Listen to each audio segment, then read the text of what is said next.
You woke up on January 1st feeling different. Not better.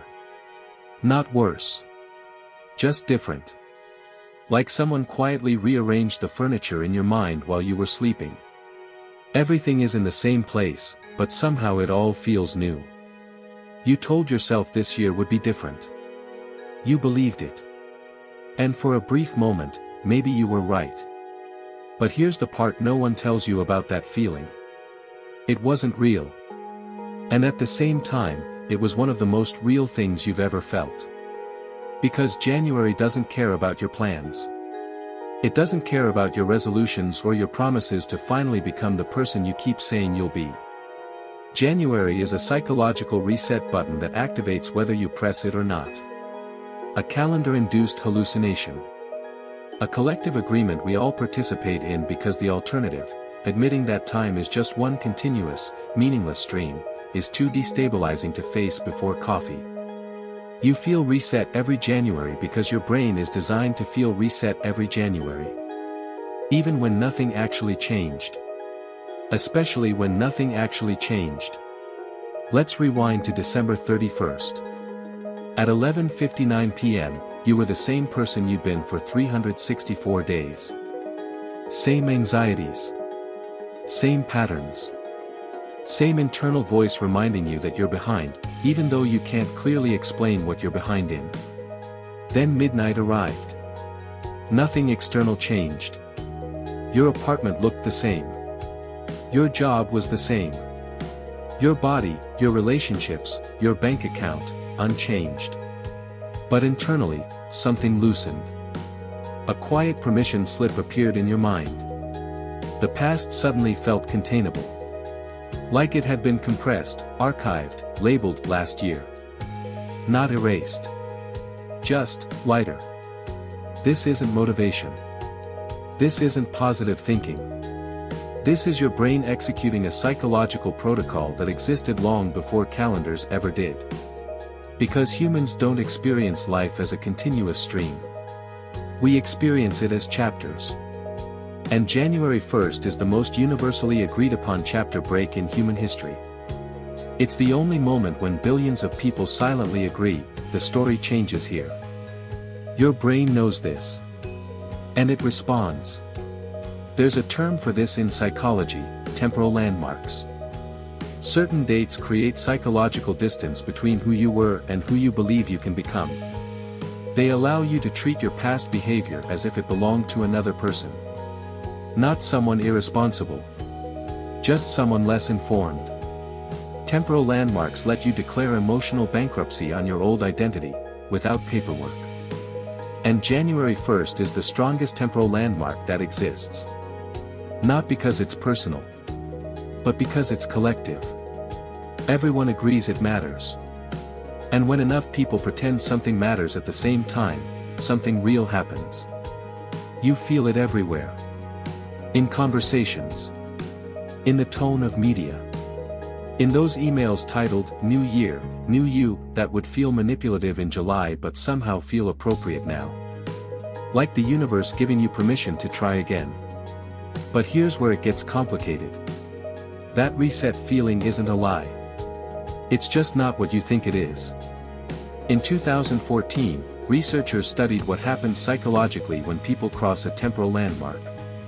They asked participants to imagine starting fresh, at the beginning of a new year, a new week, a new phase of life. Then they observed how people described their past behavior.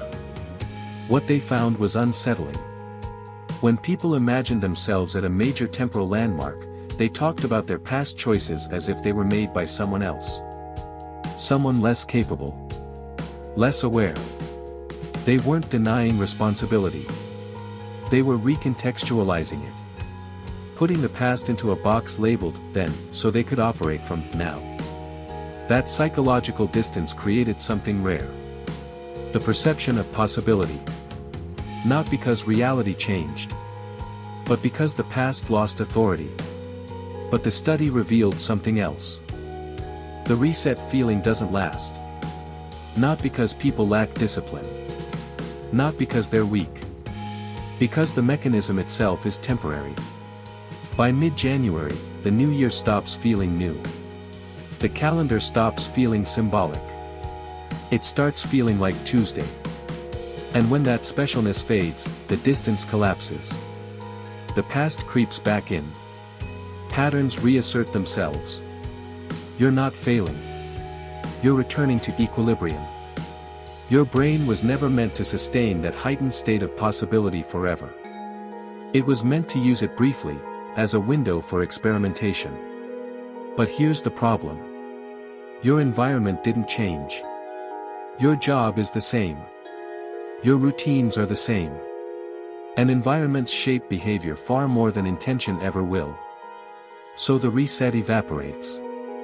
And now you're left with evidence. Evidence that you tried. Evidence that you believed. Evidence that it didn't work. Again. And your brain catalogs that evidence with ruthless efficiency. That's why February often feels worse than December. Not because you failed, but because the belief system collapsed. The reset wasn't lost. It was always temporary. A psychological loan with a very short repayment window. But here's the part we miss. The reset has a purpose. Evolution doesn't preserve useless mechanisms.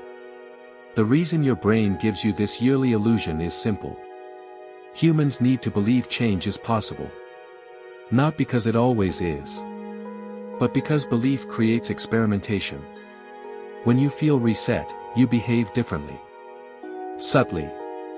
Quietly. You try something new. You break a routine. You delete an app. You go to bed earlier. Most of these changes don't last. But some do. Not because of willpower. But because you accidentally reduce friction. One variable shifts. One configuration improves. That's enough. The reset doesn't guarantee change. It increases the probability of experimentation. And experimentation is the only path to sustainable change. Let me tell you about someone I know. Let's call her Sarah. Every January, Sarah made the same resolution: exercise more. Every year, she joined a gym. And every year, she quit by February. 7 times. On the 8th year, nothing changed, except her awareness. When the motivation faded in week 2, she noticed the pattern. And instead of calling it failure, she called it data. The gym wasn't the problem. She wasn't lazy. The friction was too high. So she pivoted. No gym. No commute. Just 15 minutes with a jump rope in her living room. And it stuck. Not because she became disciplined. But because she finally understood herself accurately. That's what the January reset actually offers. Not transformation. Information. A chance to observe how you respond to the idea of change. The reset will fade. It always does. But something still happened. You gathered data. You ran an experiment. And over years, those experiments compound. Quietly. Until one day, you realize you're not who you were. Not because of a single January. But because of all of them combined. The reset isn't real. But your relationship to time is. And every January, you're reminded that who you are isn't fixed, it's contextual. The patterns aren't laws of nature. They're habits. And habits can be interrupted. Not often.